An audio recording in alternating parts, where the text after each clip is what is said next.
مساء الخير. انا عايزه بس اسال اي حد من المتابعين بتوعي، ده شكل ريهام سعيد ولا لا؟ انا ده شكلي، ده شكل ريهام سعيد. عايز تشوف التشويه؟ اهو التشويه، اهو الخياطه اهي. الخط اللي من هنا لهنا طبعا سكار لغايه هنا، انا عايشه بيه. الدكتور رحت له من شهرين ملالي، هو نفسه هو الدكتور قعد يملالي الحته دي بحقن فيلر لغايه ما كلكعت قوي كده، والخط لسه موجود. لو شلت الفيلر دلوقتي او زودته هيبقى فيه حفره. خط من هنا لهنا زي الشيطان. حاجبي ده اللي انتوا شايفينه ده انا معالجاه عند واحده اسمها ايفا، لان انا حاجبي واصل هنا وهنا زي الشيطان. في هنا سكار كبيرة جدا، فضلت اقول له دي ايه دي ايه دي ايه. اقروا كل الاطباء انه حرق، انك حرقتني جوه العملية. الوش كله بيتشد كده، الاستاذ شده كده، فعملني يابانية. وحواجبي دي انا رسماها لتحت، دي عاملة كده، انا بالظبط عاملة كده. فيلر عنده بيحاول من شهر يقول لي اصل انت كنتي وحشة، حضرتك هتقدم ايه مستندات؟ هتفبركها زي الصوره اللي حطيت واحده عندها 90 سنه. لا فعلا لازم كلكم تروحوا للدكاتره، لازم تروحوا للدكتور ده اللي سعيد جدا بالعمليه، اللي طلب ان انا اطلع اعمل لايف اوريكم العمليه. العمليه ايه رايكم في العمليه؟ انا ما رحتش بيروت غير الشهر اللي فات، الشهر اللي قبل اللي فات، عشان استشير دكاتره كتير جدا. قالوا لي مش هنقدر نعمل اي حاجه غير ان احنا نرخي العين دي شويه، مع انها مش هتترخى بالحقن لان ده اوفر دان، شال كل الجلد اللي هنا، فلازم افتح كل راسي كده عشان اعمل ترقيع جلد عشان عينيا تنزل. فان تطلع بدل ما تعمل اعتذار وتنزل اعتذار وتقول انا بعتذر ويمكن كنت اقبل، تنزل ان انت هتقضيني في بجاحه كده. بس والله العظيم اقسم بالله لا هاخد حقي بعد البجاحه بتاعت امبارح ان انت اللي هتقضيني. انا برضو اللي غلطان، وما فيهاش حاجه لما الواحد كان قاعد بشويه كرمشه، بس هو انتقادكم كتير ان الواحد كبر. حرقتني وشوهتني، كل ده من هنا عايشه شيطان. هو سعيد جدا جدا بالعمليه. روحوا يا جماعه كلكم للدكتور عشان تطلعوا شكلكم زي كده. مسلسل ولا اي حاجه وعايزين يعملوا له شيطان، بيعملوا له خط هنا وخط هنا. انت عملتني شيطان ورفعت لي من هنا، بص وشي مشدود من هنا. ناس كتير قوي قعدت تقول لي لو كنت انت هتعرفي تاخدي حقك كانت اللي ماتت خدت حقها. ازيكم؟ بتاعت حوارات وكداب، على فكرة غلبانة وكويسة، الكل عارف انها بتحب الترند. لا بس بنت ايه بتجيب شوية حلقات مشوقة جدا، بتخليك قاعد كده مشغول. دي كل حلقاتها فيك وبتحب تاخد اللقطة. شفت حلقة العفاريت امبارح؟ شفت البت الملبوسة عملت ازاي؟ يا نهار ابيض، ده جسم اشعر يا جدع. كل ده كلام فيك وتمثيل وحاجات. بص، عايز تقنعني ان البت ديت هي واخواتها فضلوا تعبانين ومفيش شيخ عارف يعالجهم غير لما المذيعه جت وعالجتهم كمان على الهوا؟ يا سلام، عبيط انا بقى. بص، هي اصلا شاطره في التمثيل، سيبها من حوار المذيعه ديت بقى وتركز في التمثيل احسن لها. ما بتعرفش تمثل. ايه رايك بقى؟ مفيش اصلا مفيش موهبه. فيك مش فيك، او البرنامج ناجح وليه مشاهدين كتير. البرنامج اتقفل ومفيش قناه قبلها ولا حد عايز يتعاقد معاها حتى اعاره 6 اشهر. الحق، دي رجعت على قناه. هو في حد اصلا بيتفرج على القناه دي؟ ده اصحابها تقريبا ما يعرفوش اسم القناه حتى. الحق، ده عملت حلقه امبارح جامده عن. مش متابع والله ومش مهتم، مش مهتم عادي يعني. الحق، دي وشها اتشوه.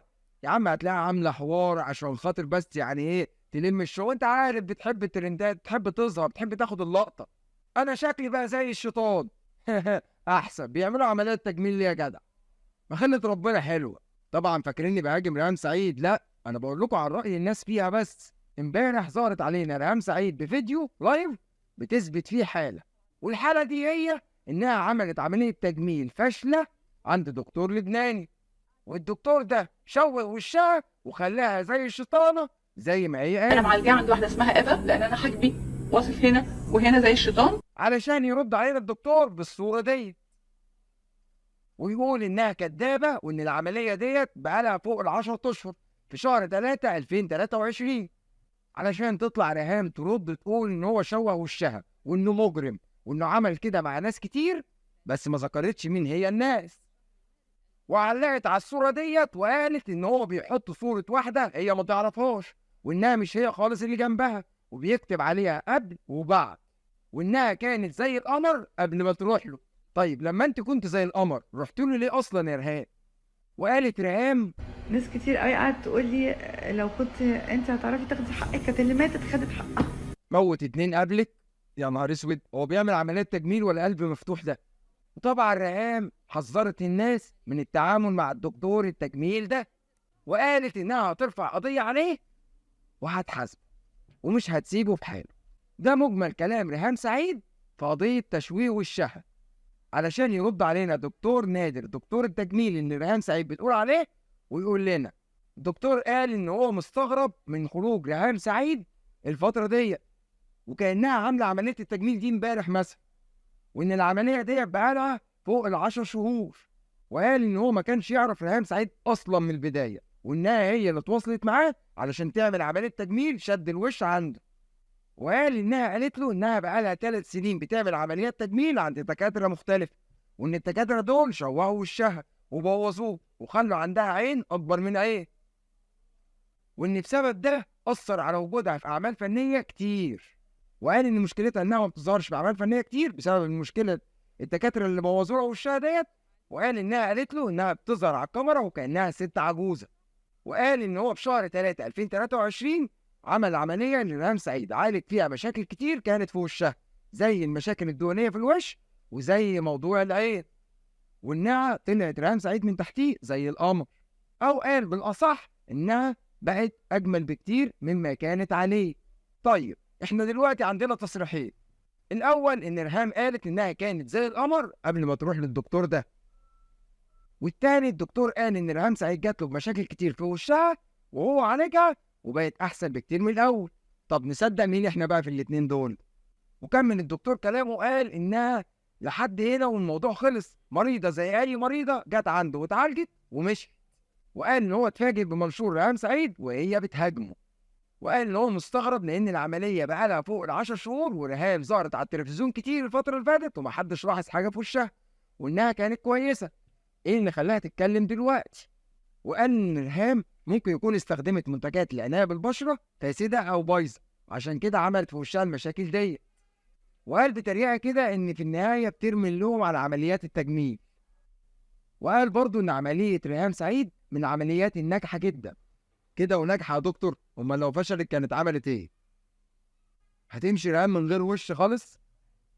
المهم ان الدكتور نزل بيان في الاخر وقال ان هو مش هيسيب ريهام سعيد وهيلحقها قانونيا، وان هياخد حقه بالقانون، وان هي بتشوه سمعته.